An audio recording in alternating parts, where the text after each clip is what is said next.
You're sitting by the window, clouds below, sky above, and right there, in the corner of that thick curved window panel, is a tiny hole.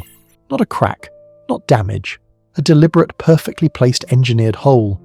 It has been there on every flight you have ever taken, on every commercial aircraft flying today, on every airline in the world, and almost nobody notices it, and almost nobody who notices it ever asks why.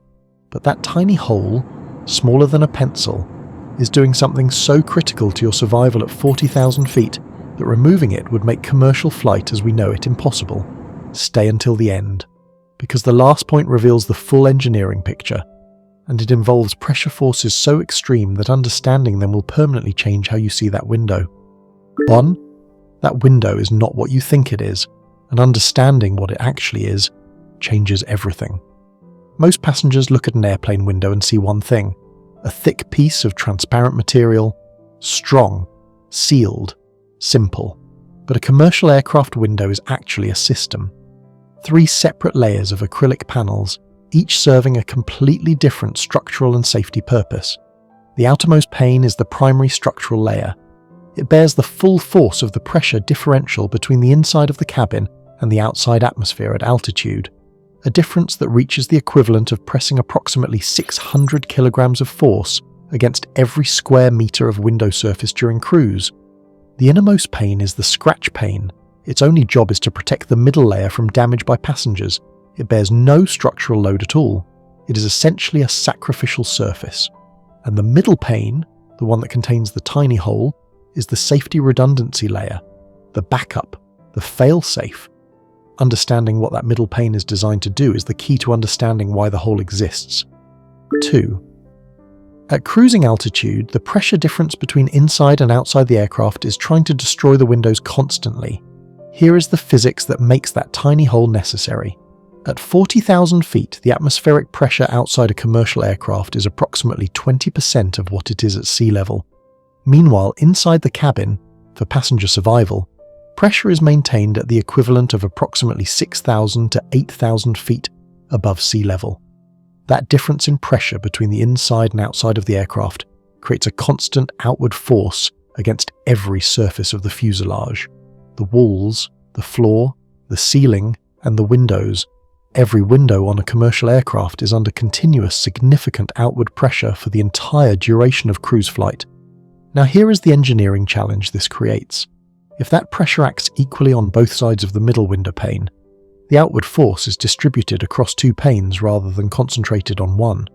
But if pressure builds up between the middle pane and the outer pane, trapped in the space between them, it creates a pressure differential within the window system itself, one that could stress the outer pane unevenly and unpredictably.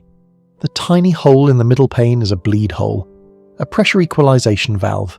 It allows the air pressure in the small gap between the middle and inner panes to equalize continuously with the cabin pressure, ensuring that the middle pane never experiences a significant pressure differential across its surfaces, and ensuring that the full structural load of pressure containment falls exactly where engineers designed it to fall on the outer pane alone.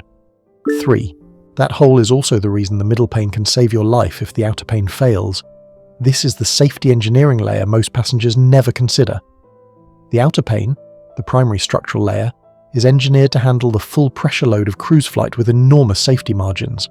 Modern aircraft windows are tested to pressures far beyond anything they will encounter in service. But engineering redundancy means designing for the scenario where the primary system fails anyway. If the outer pane were to crack or fail completely, the pressure differential would immediately transfer to the middle pane. The middle pane, which has been carrying no structural load up to that point, would suddenly be required to contain the full cabin pressure on its own. The bleed hole is critical to this scenario working correctly. Because the middle pane has been pressure equalized through the bleed hole, it has not been stressed or fatigued by continuous pressure loading during the flight. It is fresh, unloaded, structurally intact. The moment the outer pane fails, the middle pane is in the best possible condition to take over as the primary pressure barrier, giving pilots time to descend to a safe altitude and land the aircraft safely. Without the bleed hole, without that continuous pressure equalization, the middle pane would experience fatigue stress over thousands of flight cycles, reducing its reliability as a backup precisely when it is most needed. That tiny hole keeps the backup window fresh, ready, waiting. 4. The bleed hole does something else entirely, and it is the reason your window does not fog over completely at altitude. Here is the function of the bleed hole that almost no aviation video mentions.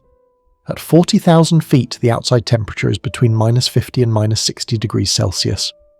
The outer surface of the outer window pane is in direct contact with that extreme cold. Its outer surface is essentially a sheet of ice-cold material. Inside the cabin, the air is warm and contains moisture from the breath and body heat of hundreds of passengers.